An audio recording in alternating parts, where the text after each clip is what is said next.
Olá, meus irmãos, a paz do Senhor Jesus, amém? Sou o pastor Gerson da Igreja Pentecostal Templo de Louvor e estamos mais uma vez aí, para trazer a meditação sobre a vida de Abraão.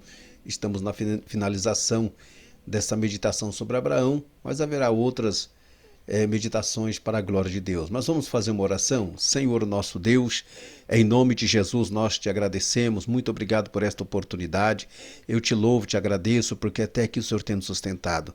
Toma nas tuas mãos cada inscrito desse canal, derrama da tua bênção sobre as suas vidas, abre-lhes as portas, Deus, que eles possam cada dia obter experiência debaixo da tua graça, em nome de Jesus.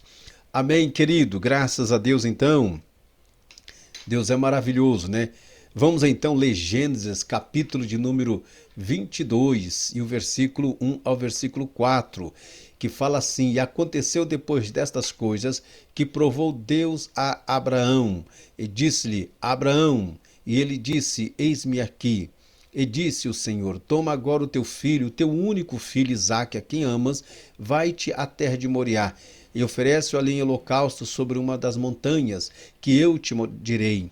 Então se levantou Abraão pela manhã de madrugada, abordou o seu jumento, tomou consigo 2 dos seus servos, Isaque seu filho, e cortou lenha para o holocausto, e levantou-se e foi ao lugar que Deus lhe dissera. Ao terceiro dia, Abraão levantou seus olhos e viu o lugar de longe. Eita, Deus maravilhoso! Deus é tremendo, né? Vamos então abordar o nosso tópico aí, 5 tópicos sobre essa experiência que Abraão passou e podemos aplicar para a nossa vida. Meus amados, mas vamos pegar um tema: a fé não exige explicação. A fé não exige explicação. Vamos lá então, primeiro tópico: nós temos que aprender a distinguir entre provações e tentações. Provou Deus a Abraão. Então nós temos que entender. As tentações vêm muitas das vezes dos nossos desejos, que está gerado dentro de nós. Tiago, capítulo 1, ele fala assim, a carta de Paulo a Tiago 1:12. Vou pegar o 14, ele fala assim: cada um de nós, cada um é tentado quando atraído, engodado pela sua própria concupiscência. Depois, havendo a concupiscência concebido, dá luz ao pecado, e o pecado, sendo consumado, gera morte.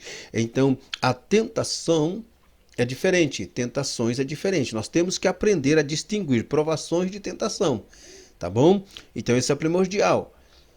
O camarada fez algo errado, não, porque ele foi provado por Deus. Não, a tentação é diferente. A tentação, ela nos leva ao pecado e nos leva na morte espiritual. Mas há aprovações, né? A aprovação que vem do Senhor, ela tem um propósito específico a cumprir. A aprovação que vem do Senhor, ela tem um propósito específico a cumprir. Primeira carta de Paulo aos Coríntios 10, versículo 13, fala assim: não veio sobre vós tentação, senão humana, mas Deus é fiel, que não vos deixará tentar acima do que podeis, antes com a tentação dará também o escape, para que possais suportar. Então Deus, ele faz um diferencial. Nós somos muitas das vezes tentados, que há certas tentações que nos levam ao pecado, né, e nos afasta da graça de Deus. A aprovação, quando Deus permite a aprovação, Deus está permitindo que nós venhamos ter experiência com Ele. Só que as provações que Deus nos manda, ela não tem uma claridade específica, ela não tem como sabermos. Porém, nós temos que saber apenas distinguir o que é tentação e o que é aprovação. Temos que saber. Tá? Um exemplo: a pessoa vai em rede social, se envolve com coisas erradas e fala: eu estou sendo provado. Não, você não está sendo provado. Você tem um computador, você tem um mouse, você tem a sua consciência em mexer e não mexer. Então você toma a decisão. Então a tentação é diferente. A aprovação, Deus, ele age de maneira sobrenatural. Embora não entendemos, né? Mas Deus sempre tem um propósito. Deus permite, segundo fator, provações para nos levar a um estágio maior. Deus nos permite provações para nos levar a um estágio maior. Então, quando Deus nos permite uma provação, que Ele quer que nós venhamos deixar de ser criança, deixar de ser menino. Nós precisamos aprender a amadurecer. E como vamos amadurecer na vida espiritual? Então, Deus vai permitir algumas provações em nossa vida. Romanos 5, 3 e 4 fala assim: e não somente isto, mas também nos gloriamos nas tribulações, sabendo que a tribulação produz paciência. Então nós vamos ter paciência, porque passamos por vários processos. Então vamos pegar o estágio da paciência. E a paciência, a experiência, a esperança. Então são estágios. A provação que Deus permite nos leva a estágios cada dia maiores, a degrau, né? Que precisamos subir gradativamente, querido. Então não se surpreenda se você está sendo provado. Apenas pare e observe em que área que Deus quer te levar, quais são os níveis que Deus quer te levar dentro dessa carreira espiritual. Terceiro fator, quando Deus nos pede para suportar a provação, é para que nós possamos esperar o cumprimento daquilo que é impossível aos nossos olhos. Quando Deus nos pede para suportar a provação, é para nós esperar aquilo que parece impossível aos nossos olhos. Um exemplo, a vida de José. Deus mostrou várias visões para José, né, antes dele descer ao Egito, antes de ser escravo no Egito. Deus mostrou que ele seria governador. Deus mostrou em sonhos, visões, que José se alegrava, embora seus irmãos suspeitavam e ficaram com ciúme. Mas Deus não falou para José que ele ia passar por processos difíceis. Para José chegar como governador no Egito, ele teve que passar por processos difíceis. Então, o que acontece? Deus fez o impossível na vida de José.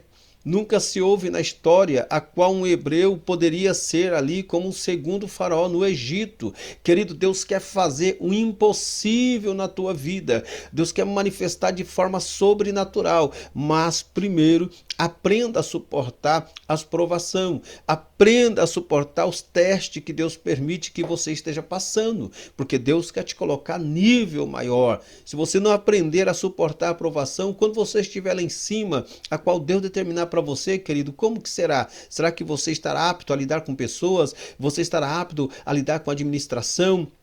Você estará uma pessoa apta a lidar com problemas difíceis se você nunca passou por processos? Então aprenda a passar pelo processo, porque Deus vai te colocar em lugares imagináveis. Ele é o Senhor. Quarto fator, aprenda a viver pela promessa, né? E não pelas explicações. Aprenda a viver pelas promessas de Deus, querido. Não pela explicação. Eu preciso saber. Não, amado. Aprenda a viver pelas promessas de Deus. Tentamos imaginar como foi absurdo o pedido que Deus fez para Abraão. Tenta imaginar o absurdo do impossível, o absurdo do pedido que Deus fez para Abraão. Mas Abraão sabia que Deus tinha um propósito em tudo. Então nós precisamos aprender a viver pelas promessas de Deus. E Deus não vai dar detalhe de como Ele vai fazer. Não fica presos a detalhes. Viva o sobrenatural de Deus. Viva a promessa que Deus tem para você. Deus criará situações que você nem imagina para que as bênçãos dele sejam sobre a tua vida. Então Deus pediu algo que parece inexplicável para Abraão. Mas Abraão não pediu explicação, ele foi viver o sobrenatural de Deus. Por quê? O que Abraão sabia que Deus entenderia que era o único filho dele. Pai, esse é meu único filho, é o filho da promessa. Como que o senhor me pede o absurdo desse aí? Abraão não questionou. Abraão sabia que Deus poderia fazer algo. Tenta imaginar a situação de Abraão. Mas em tudo Deus tem um propósito. Em tudo Deus tem um propósito. Pedro fala assim: para que a prova da vossa fé, muito mais preciosa do que o ouro que perece, e é provado pelo fogo, se enche em louvor e honra e glória na revelação de Jesus Cristo. Então Deus tem um propósito em tudo que Ele vai fazer. Ele vai provar a tua fé, ele vai te orientar, vai te ensinar e o nome dele vai ser glorificado. Não tenta se prender a detalhes, viva o sobrenatural, aprenda a viver as promessas de Deus. Quinto fator, obedeça a palavra de Deus pela fé. Aleluia! Obedeça a palavra de Deus pela fé. Não, eu creio, eu vou obedecer a palavra do Senhor. Eu creio. Deus, ele é fiel. Abraão sabia que Deus jamais entraria em contradição com as suas promessas. Abraão sabia, irmão, que Deus jamais entraria em contradição com as suas promessas. Você percebe que o versículo 12 fala assim, então disse, não estenda a mão sobre o moço, não lhe faça, portanto, nenhum mal. Agora sei que você teme a Deus e não negaste o teu único filho. Abraão sabia que Deus não ia contradizer a sua promessa. Abraão sabia, poxa, Deus me deu um filho, é filho da promessa. Deus não vai permitir que essa criança venha morrer. Deus não vai permitir que essa criança venha desaparecer, querido. Abraão sabia, ele tinha convicção das promessas de Deus na vida dele. Amado, o que Deus tem para você, o que Deus tem para o teu ministério, o que Deus tem para o teu chamado, Deus não vai contrariar a promessa que ele tem na tua vida. Se ele pede algo para você, amado, apenas obedeça o poder da palavra. Obedeça com fé, seja fiel à palavra. Deus vai te honrar, mas Deus não vai contra as suas promessas. Ele determinou algo na tua vida, abraça com convicção. A fé, ela não exige uma explicação, querido. A fé, ela tem que descansar na promessa de Deus. A fé não vai dar uma explicação exata. Não, eu vou descansar na promessa de Deus. A fé de Abraão foi algo tão extraordinário que Abraão não exigiu uma explicação, mas Abraão creu e obedeceu a palavra do Senhor. Acredite que Deus é fiel. Amém, amado? Vamos fazer uma oração? Senhor, nosso Deus, em nome de Jesus, muito obrigado por esta oportunidade. Toma nas tuas mãos teus filhos, Pai. Age poderosamente. Deus, o Senhor tem promessa sobre os teus filhos. O Senhor tem promessa sobre esse irmão, sobre essa irmã. O Senhor tem promessa extraordinária, Pai. E o tempo tem passado, mas o Senhor é fiel. O Senhor não vai contra a tua palavra. Tendo o Senhor dito, o Senhor fará, Pai. Em nome de Jesus. Que eles possam descansar na fé e confiar na promessa do Senhor. Em nome de Jesus, ó Pai. Assim como o Senhor agiu com Abraão. O Senhor foi fiel nas suas vidas. Pai, agora eu quero entregar nas tuas mãos esse irmão que está aí clamando, esse irmão que está no leito de enfermidade, essa pessoa que está clamando por cura, por milagre sobre as suas vidas, em nome de Jesus. Entra com cura na sua vida, estrutura física, emocional. Pai, entra com providência no seu lar, entra com providência nos seus negócios, entra com providência nessa chácara, Deus, nessa fazenda, em nome do Senhor Jesus. O teu filho que está na estrada, viajando, abençoa, dê-lhe a direção, mas eu te peço, meu Senhor, guarda, livra, derrama da tua bênção sobre os teus filhos, sobre cada um, em nome de Jesus. Amém, querido? Que Deus abençoe em nome de Jesus. Dá um like, se inscreva nesse canal, que eu tenho certeza que Deus vai te abençoar poderosamente. Amém? Deus te abençoe em nome de Jesus.